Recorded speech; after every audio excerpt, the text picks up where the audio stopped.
What's up, everyone? Derek here, along with Steve, and we're here with our pre-recorded thoughts on that direct that just happened. It, obviously, just amazing stuff all around. We are completely blown away. Look at all those Nintendo reveals. My God. No, obviously. We've kind of learned our lesson about recording things too far in advance based on what we think might happen. Kind of got the date right, got the assumption of the date right, or at least the time frame right. Not so much the type of direct that we got. And well, let's talk about the direct that we got with the Partners Direct, Steve. What is your feelings overall? Because boy howdy, am I seeing basically a lot of negativity. Let's be real about this. Yeah, I understand the negativity. I think people were expecting something much bigger for the very first Switch 2 Direct. But I feel like it's worth mentioning that the first Switch 1 Direct wasn't a whole lot off the mark from this. Like, there was a whole segment dedicated to friggin' Monopoly in the April Direct following the release of the Switch 1. So I don't think we're really far off the mark here with a partner Direct. I think that Nintendo could have read the room a little bit better. But I really don't think that this was like a terrible Direct. It also just wasn't a great one. I think it was like the definition of being right in the middle. There are things to be excited about here, depending on what kind of player you are, or what you expect from this. I think the thing is that a lot of people were hoping to basically can take the momentum of the Switch and just carry it right into the Switch 2, and that doesn't seem to be happening in the same way. We're still getting ports and other ideas here that we haven't seen outside of Donkey Kong, that big exclusive. I think everybody wants that big third party exclusive to really show off what the Switch 2 can do. And who knows if that's really going to come. Exclusivity doesn't seem to be the end all be all that it used to be. That lacks the advantages there. So I think it is just the fact that we are on parity with the other systems now, that we can enjoy the games that they're getting as well. That's why we saw so much EA Sports stuff. And EA stuff in general. I'm actually trying to think of the last time we saw a lot of EA content on a Switch. Yeah, it was pretty heavy for EA. We had Plants vs. Zombies, we had FIFA, we had Madden. Those are things I'm not really used to seeing in directs anymore. So it was really cool to actually see these things kind of put up the way that they were. I was very surprised to see EA coming with 3 whole games to the 4 direct. Whole games. You've got Apex Legends. Oh, you're right. I forgot that Apex Legends is EA. And so, yeah, even more so. 4 games from EA on the direct. That's pretty good support. I think EA was pretty serious when they said they regretted missing the original Switch. So yeah, it was cool to see. But I think people I both understand and kind of, I don't want to say denounce, but like, I'm not really with the negativity. It certainly wasn't like, I wasn't screaming, having like a crazy hype moment in bed at 6 a.m. watching a Nintendo Direct. But I also don't think it was terrible. Like, I didn't walk away thinking like, wow, this was awful. Because a lot of the games shown are games that are coming out in the next like 2 to 3 months. And I think that was really important to show kind of what the next 90 days of the console are going to look like. Yeah, we have a good idea of a lot of what's coming basically until the end of the year, since Octopath Zero is a December game as well. And I think, yeah, it's just sort of like we're filling out the roster. It's nothing too exciting, but there's nice filler in there for basically whatever flavor you want. Are you a sports guy? Here's your EA stuff. Are you more indie? How about Show by the Fire, or that mouse game that honestly looks delightful?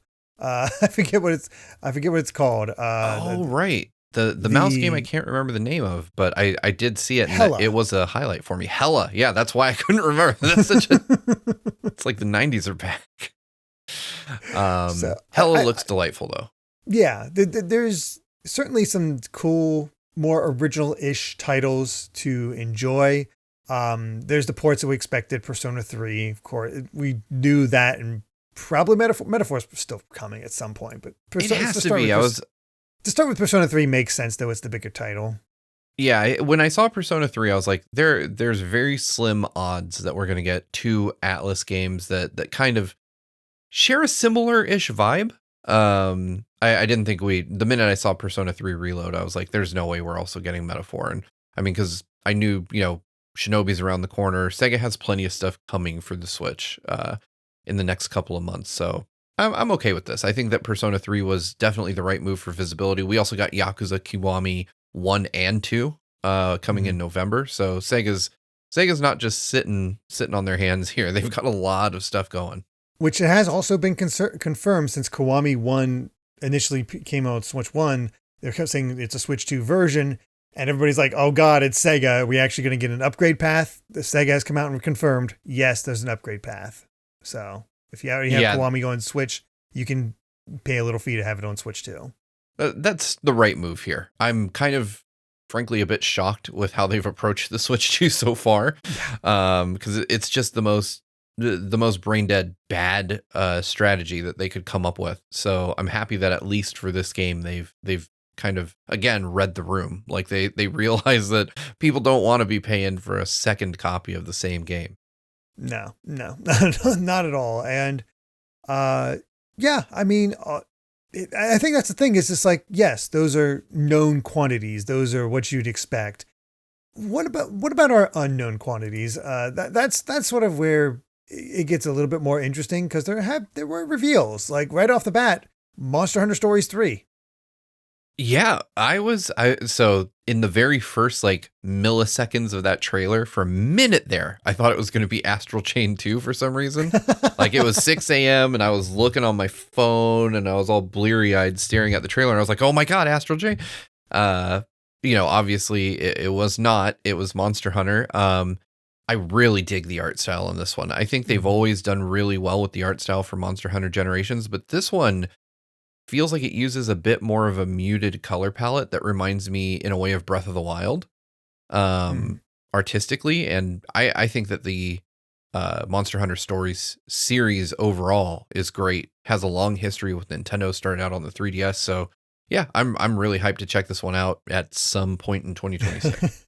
Yeah, Stories is definitely more my speed when it comes to Monster Hunter. I've had a rough track record trying to get into Monster Hunter proper, but Stories has always been kind of delightful. And it's interesting to see how they've sort of aged up the series as time goes on, because the 3DS one felt very kiddish, and then it felt a little older, more mature with Stories 2. Now it's like, oh, we got to prevent a war between two sides. Oh, we're getting into proper RPG territory with all this, and see what they can go from there. So it's cool to see this sort of sub-series evolve and continue on, and see how successful it's been for Capcom to just have that sort of spinoff that just is a consistent point for them.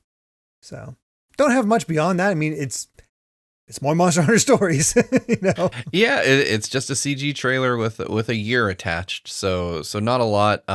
Interesting choice to open a partner direct on a game that's not coming out for presumably at least in another full year. True, but looking at the rest of their lineup, it's also the right choice. Yeah, there's a lot of talk that Nintendo didn't really give partners dev kits until pretty late. So maybe that's what we're seeing here is lower effort games, smaller titles to kind of bridge that gap. Yeah, and of course our ports that we can just always expect to see. But yeah, Stories looks pretty entertaining. And then I'd say probably the news that got the most positive reaction, because this is the game I saw a lot of people really hoping for before this direct came out. Pac-Man World Repack 2, or 2 Repack, or however they put it.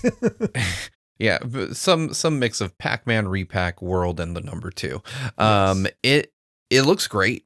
I'm not familiar with the original. It's not a game that I played.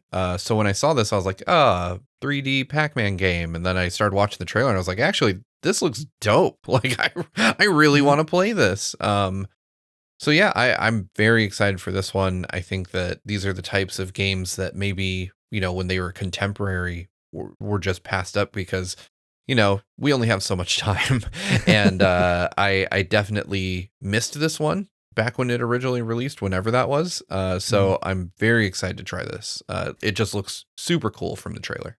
Yeah, the original Pac-Man World was, a PS1 title, and was certainly more restrictive on the planes that you could walk on. It was not like a fully 3D thing. It was 3D, but it wasn't like, it'll often put you on a 2D plane for a lot of that stuff. Pac-Man World 2 was a PS2 title, so they were able to open it up into more traditional 3D platforming type ideas, and go beyond that. And it's often seen, a lot of people consider this one the best of the Pac-Man World series. So that explains so much for me. Like, Pac-Man PS2 era was peak. Like, I was in that weird phase where you're an adult, but you're just starting out. So it's like, my parents were like, you're on your own now, but also I was working the kind of job you have at like 18 years old, where you can't really, you don't have game money.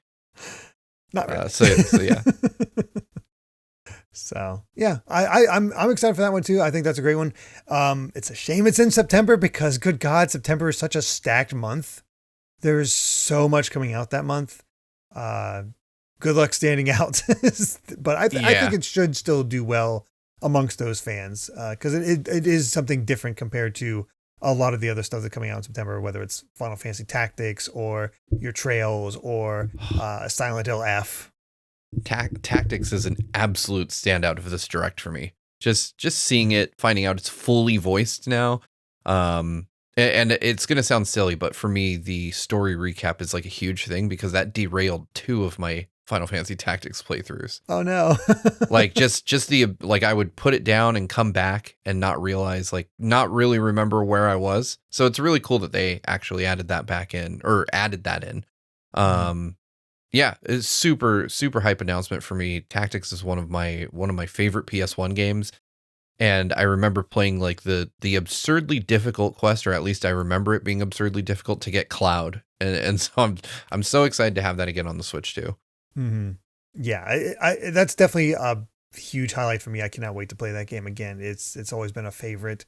But what else stood out for you? I'm curious what stood out amongst this lineup. There was that survival horror-ish game in which you travel through time. So you have to Kronos, thank you. Wow, most on the nose name ever. Yeah, so Kronos I thought was really cool, not just because of the time travel mechanic, but also the way they mentioned that you'll run into people in the past and you have to absorb them. So it's kind of like this weird duality where the enemies absorb one another, like the enemies absorb dead comrades, and then become more powerful. But you're doing the same. Like, you're going into the past and killing people. Who's the true monster? And absorbing them. Exactly. Who is? And they kind of hinted at potentially like a Eternal Darkness style sanity mechanic where you lose your mind. Cool. Yeah, there's a lot on paper that makes this game sound cool. I'm not the world's biggest survival horror fan, but I do want to check this one out. Bloober has also had a spotty reputation before the Silent Hill 2 remake. I think people are giving him a lot more grace now that after they successfully pulled off Silent Hill 2. This will be a big test for them to see if they've learned their lessons from past games and Silent Hill to make a more standout product. Yeah, it's interesting because I played and reviewed The Medium, which was one of their bigger titles that's original to them, and it wasn't good. It was not good at all. So I guess we'll have to see, like, when they are doing their own IP, do they still, have they learned something from those Silent Hills to kind of bring that back into their own original projects? I hope so. Because it looks like it has a lot of potential, like a Dead Space, Eternal Darkness crossover type thing. It's wild. Yeah.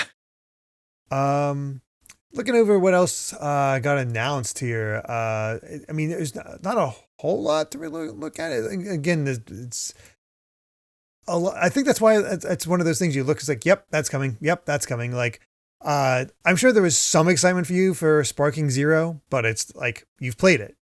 What do you need it on Switch 2 for? Sparking Zero was an interesting one because on the face of it, I'm like, hell yeah, it's Dragon Ball on the Switch 2. That's exciting. On the Switch 1 even, which is interesting. I'm from a technical perspective, I'm really curious to see what Sparking Zero looks like on the original Switch. But the problem is Sparking Zero is one of the most beautifully presented Dragon Ball games with almost no substance. There's just not much under the hood going on there. I think we all expected Bandai Namco to just go really hard on the updates, constant waves of characters, the way they've supported Xenoverse for like a decade, and we just didn't get it. I think we still have not gotten a single new stage since that game came out. Daima ended forever ago, and there's no sign of it in most Dragon Ball games. But Sparking Zero is a very notable. It's extremely noticeable in that game since it's kind of the most recent Dragon Ball game, and it still doesn't have any Daima content. So yeah, lots of stuff there. Like if they had announced this, even with like, hey, we're adding. I'm not going to spoil Daima, but we're adding characters from Daima to Sparking Zero. I think that would have gone a long way towards making that announcement more exciting. As it stands, it's something that I want to play and it'll be cool to check out. But honestly, I can't remember the last time I booted up Sparking Zero on my PS5. Fair. Fair. Do you think you'll boot up Chillin' by the Fire? Oh my God. So I saw this game and I'm like, how did this get this much time in the direct? And then it said available today, and I was like, "That's why it did." Yeah. I think that was our only shadow drop outside of demos. There was also a Switch 2 edition for Romancing Saga 2, I think. Right. Square Enix. Okay. Like I remember seeing that, and I was like, I will always defend that game. Yeah, I will likely pick it up today, just because I don't think I own it on Switch 1. So it's yeah, Chilling by the Fire is the weirdest choice that I think Nintendo had to know that was going to upset people. Like that game looks rough. Like the webcam faces weren't even like mapped onto actual avatars. It was just like a Teams window floating around. Hovering around. It's one of those things where it's like, okay, I kind of get where they're going for it. There is something chill about just making a fire, maintaining the fire, watching it. Let's see what we can do. But it's also was like done a bit with like Little Inferno years ago where you're just burning random objects. This is more sim-ish. And yeah. I don't know if burning things with my friends is exactly the type of gameplay I'm looking for. It's like I was waiting for some other hook beyond just properly burn your wood. Yeah, I was hoping something was going to come of this that was not that there was more actual gameplay, but then they're like toast a marshmallow, and I was like, wow, you're really going all in. This is what you chose. I mean, it's one thing. I don't begrudge a developer obviously making anything. I don't make games. More power to you. I'm proud of you for making something that actually functions, because I couldn't.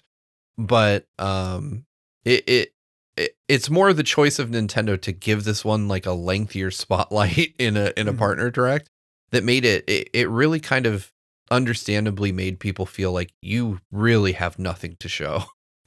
Yeah, I think so. The funny thing is here, I don't think that was a good demo. Of what it is, because I'm reading over because they release all these have the press releases afterwards about what this sort of meant, what they're trying to do, and all it did was just the beach where here's you burning things, but there is a goal here. There's a greater sense of challenge in the same way as a power wash simulator, where here's the simple house to clean. Now here's an entire park, that sort of idea. How you have to expand it. In this game, it says you build up and maintain campfires in different locales, including the beach, forest, and snowy mountaintops. So you actually have to deal with weather and different climates in order to get your campfire to level 10, which then allows you to get to the next one. So there's a progression here. There is a challenge here. They just didn't show any of it. And at the very least, it has game share where you can use that as well. You can share your fire. Yeah, exactly. So I can see where the game element comes in rather than just burn this. So I guess I'm still not picking it up, but it's like, I get that idea at least now. I have a better idea of what they're going for. It's very, very interesting. I'm guessing maybe like I could see it as being like a fun, and I don't think it actually uses this, but I could see it as being like a fun mouse control showcase or something. But it is really a hard sell in that type of format. This is, of all the games that got demos, this one probably needed one more than any other. Probably. Ask a friend to pick it up and game share with them. There you go. I guess at this point we could probably just talk about the biggest reveals amongst this. I'd say there's about 4 other games that are probably worth really talking about here. Let's start with Once Upon a Katamari. Are you a Katamari fan? I am, yeah. Yeah, so we got a multiplayer Katamari going through time, which, good idea. Interestingly, it is a Switch 1 only version. I'm sure it'll play better on the Switch 2, but it was looking a little rough in that trailer. Yeah, it seems like an interesting choice from a developer on the scale of Bandai Namco to release it strictly for Switch 1. You would think they'd at least outline that it may perform better on Nintendo Switch 2, but I'm guessing that, this game might have been one of those ones that has famously been sat on for a while and not released. Like Nintendo seems to really value like getting a game in the can and just saving it. So I'm guessing that this might be a situation where Bandai Namco wanted to release this at a point where they felt it wasn't going to collide strategically with other games they're working on. But yeah, it didn't look super great. I'm not really confident about this game's performance when it does come out. And I don't know if this is only I doubt it's just Switch. Maybe it'll be on. It's probably gonna be other consoles and whatnot where it'll probably run better. And this is probably a perfect example of it likely running better on the Switch 2 just naturally. Yeah, I agree with that. A lot of cases. But there's some good ideas in here. Again, the time travel element, the multiplayer element, the music element. Like, oh my gosh, being able to pick that soundtrack, having new songs from them. That's always one of the best parts of Katamari Damacy. So there's stuff to be excited about there. It's just not maybe the best first impression, but hey, it's coming. Yeah. I agree with that. And then of course we have Age of Imprisonment, where we got a little bit more information. It's mostly just cutscenes. It's like a little bit of character stuff. I think the biggest takeaway from that is that they are emphasizing canon retelling. It's not going to be a case of Age of Calamity where it's like mostly canon until a certain point, and then we're going to just do something completely different. Like, no, we're following what we've laid out already, as happened in Tears of the Kingdom.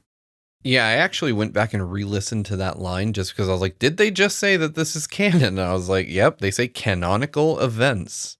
So I was like, that's rad. I like that. But then at the end of the trailer, you get this little glimpse of what looks to be like a robot. And I was like, where are we going with this? I mean, we do have, if anything, the Guardians are robots, so it's not like out of the question, as far as that's concerned. But yeah, I mean, they're definitely going to be scraping ways to have a more characters in there, because you're kind of limited with your time period of how many characters you can have in the game. And as many people noticed, that was Fai's music playing during that whole sequence. I could see them being like the Master Sword channels to Link, and Link can send his body through this construct, so you actually have a Link style gameplay character. Even that is precisely what I was thinking. I was thinking that this is going to be an avatar for Link, because as I was watching the trailer, I was like, wait, this is the Imprisoning War, which happened while Link was, well, kind of happened while Link was doing the events of Tears of the Kingdom, right? Because Zelda was in the past and he was in the present, trying to save her. So it's a very interesting setup here that canonically would not allow for Link to be present. So yeah, I agree with you. I think this construct is basically a stand-in for Link.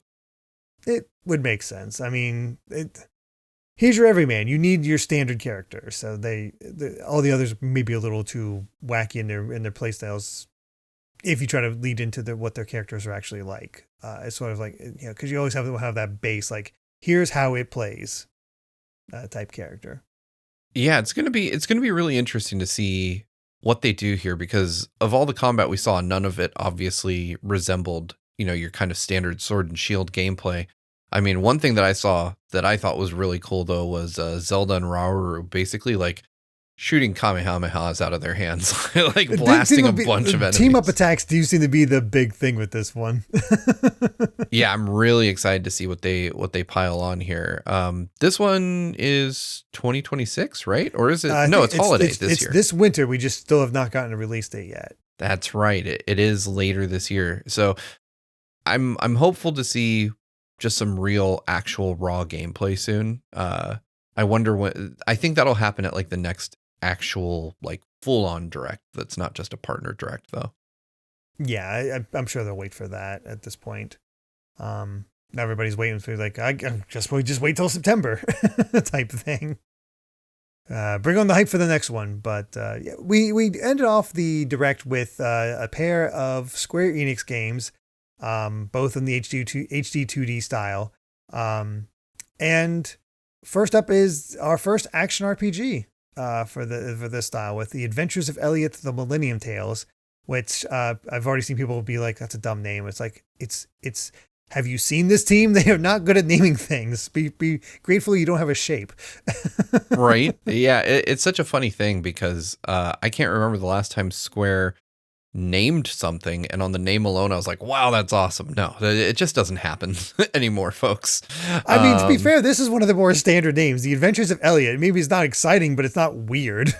Yeah, exactly. And I will say that from what I saw of the gameplay, I'm really excited for this one. Like I was feverishly trying to get to the demo after what I saw. This is a triangle strategy. Didn't really grab me the same way when they released their demo. This one, at least on the face of what I've seen in the trailer, I really want to play. An action RPG in this style is something we haven't had ever, and it's evocative again in a certain way of the SNES era, but for a different genre, and I'm super excited for that. Yeah, I don't want to say. I'm trying to think of action RPGs of that genre, of that era. My first go-to was going to be Secret of Mana, but no, it's not. Definitely doesn't feel Secret of Mana-ish. No. During the our reactions, that John mentioned Alundra, and Alundra seems to be a pretty good connection to it, where it is just more actiony with a bit more platforming to it than a typical like Zelda action RPG, what you might expect. I think there's a lot of potential here. I think it looks like it could be a lot of fun. I've learned long ago to disregard this team's names. It's whatever, Yeah, I mean, it's also just like a dude's name. It's not a big deal. Yeah, like, it could have been like the Spherical Adventures of Elliot or something like that. Because it's I don't know, but I mean, I remember the first time everybody heard Bravely Default, they're like, "What the heck, Bravely Default? What kind of name is that?" I mean, it's one of those funny things, but like naming in the game space means nothing. Like just think back to the early 2000s and what we all thought of the name Wii when that came out. Like, it doesn't add up to much. If you're judging a game based solely on its title, you're not doing yourself any favors. No, just go back and look at like, the hell's a Castlevania?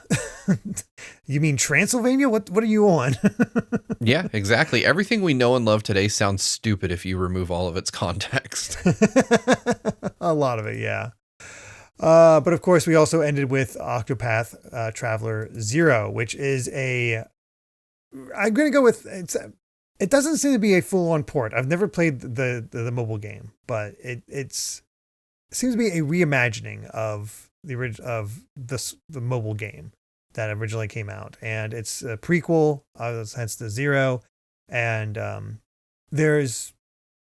it seems unique where it's more focused on a single character recruiting others rather than here's 8 separate stories. So it has a bit of a different hook.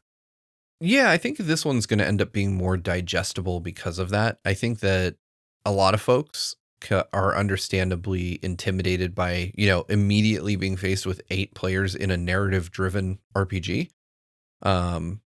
Whereas with this one, you get one primary character, and then you kind of add to your group, which is much more traditional, right? In RPG terms. So I think that this has a lot of potential. I'm excited to try it. I never tried the mobile game. So yeah, I'm actually really hyped for this one as well. I think Square Enix did a pretty good job closing out the direct. Yeah, I think these were both very solid titles. Always excited for HD2D. It's very honestly, I do associate HD2D with the Switch. So continuing that legacy on the Switch 2 makes a lot of sense. And yeah, it's just coming out in December, has a good potential there. There were some other games announced during the shown during the Japanese direct, like another Billion Roads, some sort of farming game with a very interesting art style. Don't know what that's called, but it looked pretty interesting. And then a upgrade for Dragon Quest III HD 2D, where it's going to play better on the Switch too. How did we not get that in the American American How did we not get direct? a trailer for the Dragon Quest 1 and 2 HD 2D? What the hell? Maybe they didn't want to overload us, but no. Give us 1 and 2 HD 2D. Yeah, it's such a weird thing that we did not get some of these things. Like the Japanese direct had better pacing and a bit more info that I think people would have liked to have. It's just strange, some of the choices they make regionally for these. Just a bit. But yeah, I think this comes across as a pure C direct for me. Yeah, I think that that's a fair grade. I think that people there's a weird thing happening in games, especially in games discourse, where like anything average is considered terrible. But I would say that Hasn't this that is been strictly like the thing for the longest time where it's like, oh, it's a 7. That's terrible. Yeah. Like even in one of our recent videos, our Switch Gems, you mentioned that one of your games was a 7 out of 10 game, and people were in the comments like, how dare you call this a 7? I'm like, that's a good number, my man. No, it's some of the most memorable, great games out there. Like they're just missing that one thing to push them over into like the amazing territory, but it's still really good and memorable. 7 out of 10s are memorable. Yeah, there's nothing wrong with a 7 out of 10. I'm a 7 out of 10. Anyway. If you're a 7 out of 10, I'm a 6 out of 10. So oh boy. Let's not go there, but I would agree. This was like a C, maybe C+ direct. Like it but no further than that. Like there was some good stuff in here, but I would say largely speaking, nothing great, just good. And it's nice to have, for me, more than anything, it's nice to have clarity on what the next 3 months of Switch 2 are going to look like. I now know that there are games coming to look forward to, whether I like them or not. Like, I'm not going to run out and pick up FIFA or Madden, but I probably will grab Plants vs. Zombies. I might even check out Star Wars. I don't know. So there's stuff. There's things coming, and I think that's really what I wanted to know. Like, would I love to know more about what Nintendo themselves are up to? Yeah, but I think that you also need to let your third parties have their own time to shine. And so I'm okay with this. I think this was at least enough info to get me through till presumably a September or even October direct, where I learn more about what the first party stuff coming is. Yeah, I think the thing that was truly missing from this direct is that there was nothing to make a majority of people pop off and being like, oh my God. It just, there wasn't anything quite like that. The closest I'd say, based on what I've seen of reactions, is probably Pac-Man. But maybe, of course, Octopath and a bit, the games that I was already kind of aware of. But Octopath is, again, a mobile port, so it's hard to get as excited for it. But I think you get like excited, but maybe not, oh my God. I think that's what's sort of missing from this direct. Yeah, I think everybody, there's a case to be made that Nintendo, Microsoft, and Sony are the ones to blame for this, but I think everybody expects some kind of announcement that is specifically mind-blowing to them at these events. And they certainly didn't have that, at least not for me. I think, like you said, Pac-Man is probably the closest thing for some people, but there was no really big mass market appeal type of game in this direct. It was just a lot of games that appeal to smaller audiences or smaller groups. Also, just really surprised we didn't see FF7 remake in here at all. Like Yeah, really surprised with as Despite much other the Square Enix prevalence of Square Enix, they did not focus on 7 remake. So yep. Interesting. But I mean, maybe it's just not. Well, it's obviously not coming out in the next couple months. So maybe in the final direct of this year we'll see it. Maybe. We'll have to see. But for now, that is our impressions of the Partner Direct. Thank you so much for watching. If you enjoyed this video, be sure to subscribe to GVG, hit that bell. We also have a Patreon at patreon.com/GVGaming. Look out for all that. We got stuff coming. I mean, we'll be covering some of this stuff as it comes out. Look forward to that. Always got stuff in the works, so be on the lookout for all that. Thank you so much for watching, and let us know how terrible this direct was in the comments below, because I'm sure you will.